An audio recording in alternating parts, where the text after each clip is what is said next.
खबर रायपुर से है। सीएम विष्णुदेव साय आज कई कार्यक्रमों में शामिल होंगे। कोरिया के दौरे पर रहेंगे मुख्यमंत्री विष्णुदेव साय। विभिन्न कार्यक्रमों में वे शामिल होंगे। तो सुबह 11 बजे बैकुंठपुर के जिला पंचायत परिसर में बैठक करेंगे। सरगुजा विकास प्राधिकरण की बैठक लेंगे। करीब 12:30 बजे रामानुज स्कूल ग्राउंड पहुंचेंगे मुख्यमंत्री। तो बता दें कि स्कूल ग्राउंड में विभिन्न विकास कार्यों का लोकार्पण और शिलान्यास करेंगे। दोपहर 2 बजे कोरिया महोत्सव का शुभारंभ करेंगे। दोपहर 2:15 पर राजधानी रायपुर के लिए वापसी करेंगे। 3:30 बजे रायपुर और कुछ देर बाद करीब 4:30 बजे भाजपा कार्यालय के लिए रवाना होंगे। तो प्रदेश भाजपा कार्यालय में आयोजित कार्यक्रमों में शामिल होंगे। तो आज कई कार्यक्रमों में सीएम साय शामिल होंगे। दिन भर उनकी व्यस्तताएं रहने वाली है।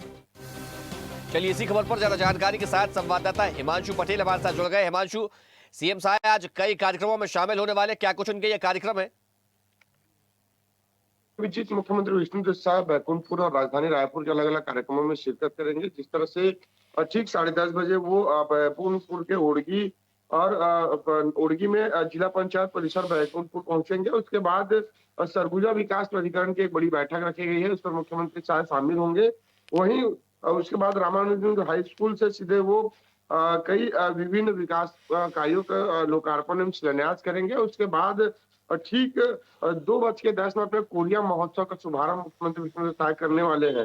तो उसके बाद वहां से रवाना होकर सीधे रायपुर पहुंचेंगे। रायपुर पहुंचने के बाद भाजपा प्रदेश कार्यालय में चल रहे बीजेपी नए सदस्यों की कार्य समिति और बैठक को लेकर उस पर मुख्यमंत्री साय शामिल होंगे।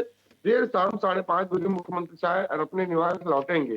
तो कुल मिलाकर दिन भर में जनता की, आम जनता की सेवाओं और जिस तरह से लोकार्पण और सौगात के बाद मुख्यमंत्री साहब संगठन विस्तार और संगठन की मजबूती पर बल देने के काम में व्यस्त रहेंगे। उसके बाद देर शाम 5:30 बजे के आसपास मुख्यमंत्री शाह लौटेंगे। बता दें भाजपा प्रदेश कार्यालय में कल तमाम जो नए 7 अलग अलग मोर्चा संगठन की पहली बैठक है वो कल बीजेपी कार्यालय में आयोजित की गई थी। और आज तमाम नए कार्यकर्ताओं को प्रशिक्षण देने का काम, पार्टी की रीति नीति और पार्टी की तमाम जो परंपरा है, पार्टी के किस तरह से ध्येय है, उसे जनता तक कैसे पहुंचाने का काम किया जाए, इस तरह से प्रशिक्षण है वो कार्यकर्ताओं को देते नजर आएंगे।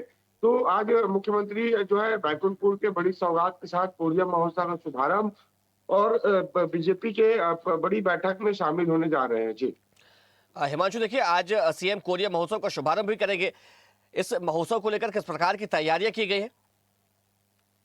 और देखिए लगातार हम देख रहे हैं बस्तर पंडुम से इसकी शुरुआत हुई है। अलग अलग जो क्षेत्र विशेष के तौर पर वहाँ के बोली भाषा, वहाँ की संस्कृति, वहाँ की परंपरा, इसके हिसाब से लगातार एक वहाँ के उसको सहेजने के लिए, उसको लोगों तक पहुंचाने के लिए, प्रदर्शित करने के लिए महोत्सव के रूप में सरकार आयोजन कर रही है। इस पर हमने देखा बस्तर पंडुम यानी बस्तर का उत्सव 12 अलग अलग विधाओं में छत्तीसगढ़ के उस बस्तर के खान पान, रीति नीति, संस्कृति, उनकी वेशभूषा, उनकी भाषा बोली, तमाम चीजों को प्रदर्शित किया गया ताकि आम जनता उस तक पहुंच सके, लोगों तक उसकी जो संदेश है वो जा सके। इस तरह से कोरिया महोत्सव छत्तीसगढ़ अलग अलग जो है रीति नीति, संस्कृति और तमाम यहाँ के बोली भाषा से परिलिप्त है और अलग अलग क्षेत्रों पे अलग अलग चीजें विविधताओं में बटी हुई है। तो उसी कड़ी पर लोगों तक, एक छोर से दूसरे छोर के लोगों तक पहुंच सके, यही प्रयास है। और इसके लिए अलग अलग सरकार महोत्सव के रूप में लोगों तक पहुंचाने का प्रयास कर रही है। हिमांशु, सीएम सरगुजा विकास प्राधिकरण की बैठक भी लेंगे, कितना अहम इस बैठक को माना जाए? देखिए लगातार मुख्यमंत्री साहब क्षेत्रों का दौरा कर रहे हैं, बैठकें भी ले रहे हैं। तो कहीं ना कहीं प्राधिकरण के तहत जिस तरह से उस और क्या चीज डेवलपमेंट होनी चाहिए, किस तरह से उस पर डेवलपमेंट की नई खाका तैयार की जाए, आगामी समय बजट सत्र है, बजट में किस तरह से प्रावधान उसको दिया जाए और क्या कुछ जो सरकार के द्वारा उनकी मदद कर उस क्षेत्र के लोगों को राहत पहुंचाई जा सके, समस्याओं से निदान दिलाई जा सके। तो कुल मिलाकर तमाम जो प्रयास है सरकार के एक अंग होता है, उसलिए उस सिस्टम के साथ सरकार भी प्रयासरत रहती है कि सरकार पूरी मदद कर सके प्राधिकरण से जो सब लोगों को उम्मीद है, उस क्षेत्र के निवासियों को उम्मीद है, वो उसका पूरा हो सके। चलिए हिमांशु, आपका बहुत शुक्रिया तमाम जानकारी के लिए। देखते रहिए स्वदेश न्यूज। अगर आप इस वीडियो को सोशल मीडिया हैंडल फेसबुक या इंस्टाग्राम पर देख रहे हैं तो हमें फॉलो करें। अगर यूट्यूब पर देख रहे हैं तो सब्सक्राइब करें और बेल आइकन दबाना ना भूलें।